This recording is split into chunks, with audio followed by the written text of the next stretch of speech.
While the rest of the world celebrated a new year, I was just trying to survive the night. The champagne flutes I carried were worth more than my rent, and the laughter bouncing around the penthouse felt like it belonged to another universe. Drowning in debt, orphaned and totally alone, I'd perfected the art of being invisible, a ghost polishing silver at the edge of a golden world. I was invisible to everyone, until him. As the final seconds of the year ticked away, a voice cut through the noise, a velvet command meant only for me.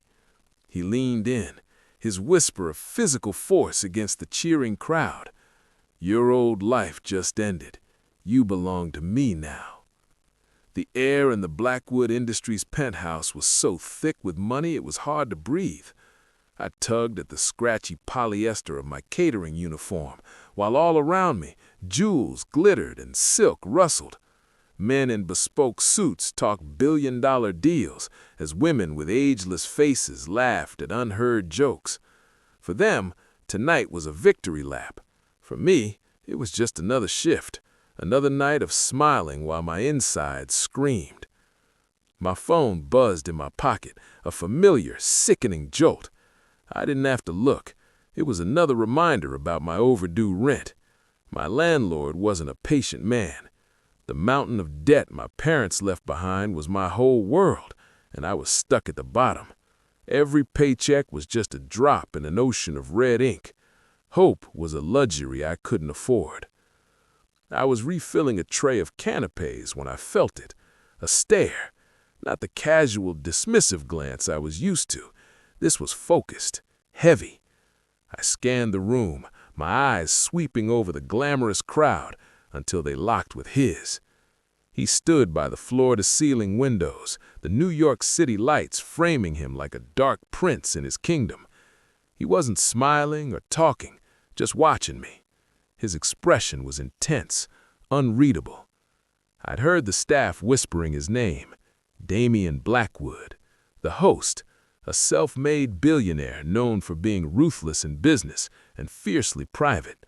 They said he bought and sold companies the way other men buy coffee. My heart hammered against my ribs. Men like him didn't look at girls like me. We were part of the scenery. I quickly dropped my gaze, my cheeks burning, and focused on arranging the mini quiches. But I could still feel his eyes on me, a physical weight that made the air crackle.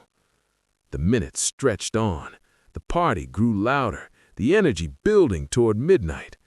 I tried to lose myself in the work, clearing glasses, dodging guests, staying invisible. But everywhere I went, I felt him, a shadow in my periphery, a sudden quiet in a corner that told me he was near. It was the unnerving focus of a predator, and it put every one of my nerves on edge. Then, the countdown began. 10! The crowd roared. I was near a service corridor, trying to slip away before the chaos of midnight. 9! A presence blocked my path. It was him, Damien Blackwood. Up close, he was even more intimidating, taller than I'd imagined, with eyes so dark they seemed to swallow the light. He wasn't looking at the crowd. He was looking at me. 8!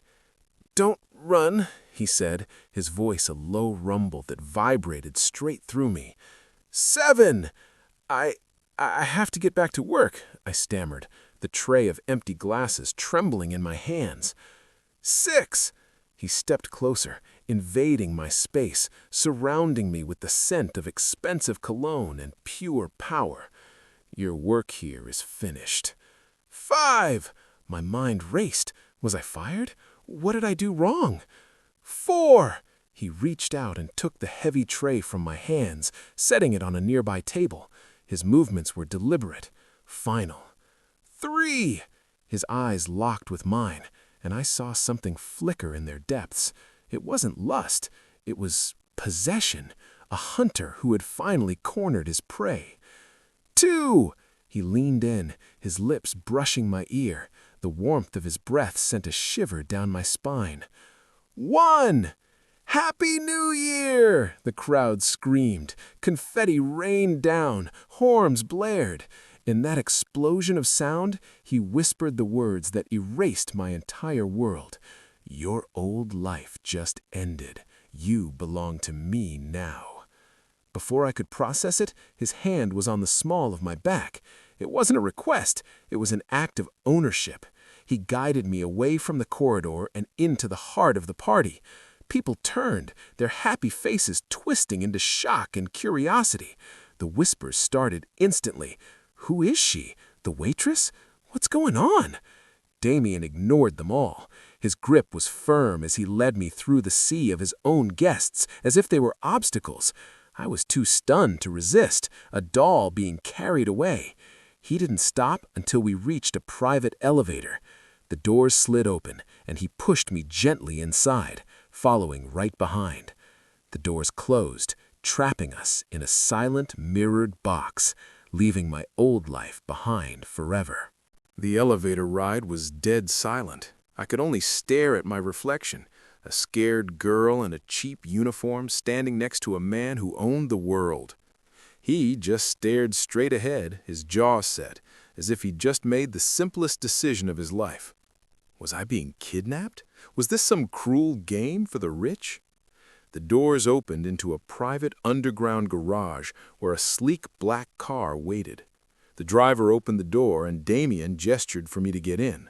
I hesitated for a split second and his eyes met mine.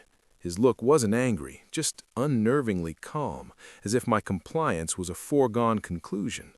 I slid on to the leather seat. He took me to another penthouse, clearly his home. It was vast and minimalist, all glass, steel, and shades of gray. It felt more like a fortress than a home. He led me to a guest suite bigger than my entire apartment. "Rest," he said flatly. "We'll talk in the morning." Then he left, the door clicking shut, leaving me alone in the terrifyingly luxurious silence. I didn't sleep. I just sat on the edge of the bed, his words replaying in my mind. "You belong to me now." It sounded like something out of a dark fairy tale. The next morning, I found him in the dining area, a starkly modern space overlooking the city. He was in a perfect suit, reading a tablet. "Sit," he commanded, not looking up. A plate of food was already waiting for me. I ignored it. "Who are you? What do you want from me?" I asked, my voice shaky but firm. He finally lowered the tablet, his dark eyes pinning me to my spot. "My name is Damien Blackwood, and what I want is you." "Me? You don't know me. I'm a waitress. I have nothing." "You have nothing," he agreed, stating it like a fact. "As of this morning, that's no longer true. I've taken care of it." "Taken care of what?" "Your parents' medical debt, your overdue rent, it's all been paid, wiped clean. You are no longer in debt." I just stared at him, my mouth hanging open. The amount was impossible. A lifetime of servitude I had accepted, erased overnight. "Why? Why would you do that?" "Because," he said, turning his back to me as he walked to the window, "I don't like my possessions to be encumbered." That word hung in the air. Possessions. The cold reality hit me. This wasn't a rescue. It was an acquisition. "I'm not an object, Mr. Blackwood. You can't just buy me." He turned around slowly. "I can, and I have. Your old life, Elara, was a dead end, a slow, painful slide into misery. I'm offering you a different one. A path as your, what, your prisoner?" "My guest," he said, the corner of his lip tilting almost imperceptibly. "For now. The terms are simple. You will live here. You will want for nothing. In return, you will be here when I want you to be." It was a cage, but it was gilded. The alternative was going back to a life where I was one missed shift away from homelessness. He knew it. He had all the power. And so my new life began. The days were spent in suffocating silence. Damien left before dawn and returned long after sunset. I was a ghost in his fortress with a limitless credit card and a freedom that ended at the penthouse door. I felt like a rare bird he'd captured just to keep in a cage and never look at. About a week in, I couldn't take the silence anymore. I found him in his study. "Why me?" I asked from the doorway. He didn't look up. "Because you were drowning and you never screamed for help. Everyone else in that room was screaming for attention. You were just trying to survive. There's a strength in that." His answer surprised me. He'd seen more than a waitress. He'd seen my struggle. It was the first crack in his marble exterior. The next day, he broke his routine. "We're going out," he announced. A box appeared in my room with a simple, elegant dress inside. An hour later, he was taking me to a high-end boutique, the kind I'd only ever walked past. As we entered, a sales associate looked me up and down, a sneer on her lips. "Can I help you?" she asked, her voice dripping with disdain. Before I could speak, Damien stepped forward. "Yes," he said, his voice dangerously quiet. "Your companion can show you anything she desires, and then you can pack up your personal belongings. You're fired." The woman's face went white. The manager rushed over, apologizing profusely. Damien just looked at him. I didn't like how she looked at her. "Bring us your entire new collection. We'll take it all." He spent a fortune that day, not for me, but to make a point. He was fiercely, terrifyingly protective of what was his. And as I stood there, watching him command the world with a few words, a strange, unwelcome feeling began to stir. It wasn't just fear anymore. It was a terrifying flicker of fascination. The real test came a few weeks later when he told me I'd be his date to the annual Winter Charity Gala, the biggest social event of the year. "I can't," I said immediately. "I don't belong there." "You belong where I say you belong," he stated, leaving no room to argue. On the night of the gala, a magnificent midnight blue silk gown was laid out for me, with diamonds that were worth more than my old apartment building. When I walked out ready, Damien was waiting. In his tuxedo, he looked impossibly handsome. He actually stopped, his gaze sweeping over me, and for the first time I saw him falter. The mask of control slipped, revealing raw, unguarded admiration. I was no longer the invisible waitress. In his eyes, I was magnificent. The gala was a blur of flashbulbs and fake smiles. I clung to Damien's arm like a shield. Then, a man with a thin, predatory smile and cold, cruel eyes approached us. "Damien," the man said smoothly, "I see you finally found a weakness." He looked right at me, his gaze lingering in a way that made my skin crawl. "Victor Morozov," he introduced himself, extending a hand I didn't take. Damien's whole body went rigid. He shifted, placing himself slightly in front of me. "She is not your concern, Victor." "Everything you care about is my concern," Morozov replied with a widening smile. "You should be more careful with your acquisitions. They can be so fragile." The threat was unmistakable. Damien's hand found mine, his grip like steel. "If you so much as look at her again," Damien whispered, his voice a low, lethal promise, "I will dismantle your life, piece by piece, until there is nothing left but regret." Morozov chuckled and walked away, but his threat lingered in the air.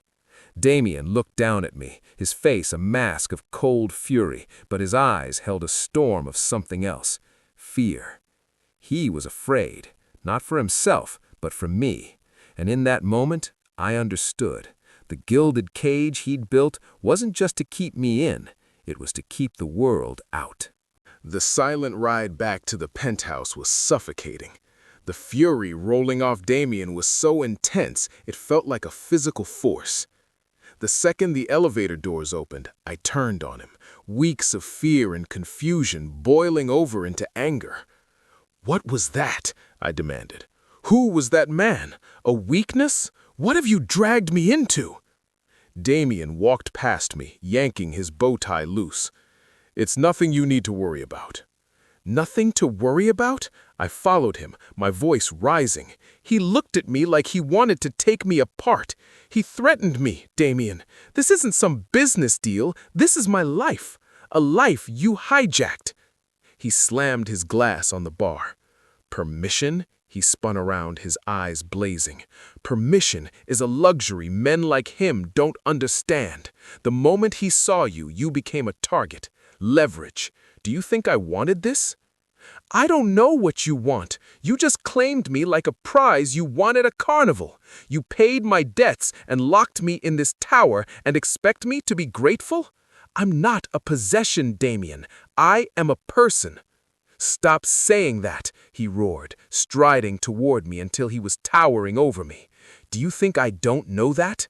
Do you have any idea what it's like to finally find the one thing in this world that makes sense, only to know that your very existence puts it in danger? His raw pain stunned me into silence. I saw you, he said, his voice dropping, becoming ragged. I saw you for months before that night, at that coffee shop, your hands shaking from exhaustion but still smiling. At those parties, watching everyone else live a life you deserved and never showing any bitterness. You were pure, untouched by the filth of my world. He looked away, a profound loneliness on his face. I grew up with nothing, Elara, but that was nothing compared to the emptiness of this life, the betrayals, the vultures like Morozov. I learned to trust no one and feel nothing. It was safer. And then I saw you. He took a shaky breath. That night, I saw Morozov watching you, the way a wolf watches a lamb. I knew he would try to use you against me, so I acted. That whisper, it wasn't about ownership. It was a desperate, selfish act to protect you, to put you under my name, my protection, where he'd have to go through me to get to you. I was claiming you, to save you. The confession hung between us, beautiful and terrifying. The cold billionaire was gone, replaced by a man just as lonely and desperate as I was. Tears pricked my eyes. Why didn't you just tell me? Because men like me don't know how to ask, he said hoarsely. We only know how to take. Suddenly, a loud crash echoed from the foyer, followed by a piercing security alarm. Damien's head snapped up, his vulnerability replaced by a lethal focus. They're here, he said, his voice deadly calm as he grabbed my arm. Stay behind me. Before I could react, the doors burst open and two large men in tactical gear stormed in. They weren't here for art, they were here for me. Damien shoved me behind the large marble bar. Get down, don't move, he commanded. What happened next was a brutal, terrifying dance. Damien wasn't just a CEO, he moved with a speed that spoke of a dark past. He disarmed the first man in a fluid, violent motion. The second man lunged, and Damien met him head-on, efficiently neutralizing the threat. But then, a third man appeared from the hall, gun aimed directly at me. Time slowed. I saw his finger tighten on the trigger. I saw Damien's eyes widen in sheer terror. He didn't hesitate. He launched himself in front of me, just as the gun fired. A strangled cry was torn from his throat as he collapsed, shielding my body with his own. The remaining intruders, hearing distant sirens, vanished as quickly as they'd appeared. The silence was deafening, broken only by Damien's ragged breathing. I scrambled out from behind the bar. "Damien!" He was clutching his side, a dark stain spreading through his white shirt. His face was pale with sweat, but his eyes were fixed on me. "Are you hurt?" he gasped. "Me? You've been shot!" I cried, pressing my hands to the wound, trying uselessly to stop the bleeding as tears streamed down my face. He reached up, his trembling hand cupping my cheek. "It's nothing," he whispered, his eyes fluttering. "As long as you're safe, nothing else matters." His eyes closed, and his hand fell away, leaving me alone with the man who had just risked everything for me, his blood on my hands. The next few hours were a blur of sirens, paramedics, and grim-faced security. Damien's personal doctor took over, turning the penthouse into a trauma unit. I was ushered into another room, his blood still on my hands, my mind stuck on the image of him falling. He had taken a bullet for me. The cage wasn't a prison, it was a sanctuary, and he was its wounded guardian. After an eternity, the doctor found me. "The bullet went clean through," he said, exhausted. "Missed anything vital. He's strong. He'll be fine. He's asking for you." I walked into his bedroom on shaky legs. He was pale against the white sheets, but he was awake, and his eyes were on me. "Elara," he rasped. I rushed to his side, taking his hand. "I'm here." "I'm sorry," he whispered. "I brought this danger into your life. I was wrong." He took a shaky breath. "My security chief can arrange a flight. Anywhere you want to go. A new identity, enough money to live on for the rest of your life. You'll be safe, you'll be free." He was letting me go. After everything, claiming me, protecting me, bleeding for me, he was giving me an out, the ultimate act of love. I looked at this powerful, broken man who had seen my strength when I couldn't. I thought of the life he was offering, quiet, safe, and lonely. And I thought of the life I had before him, quiet, safe, and desperately lonely.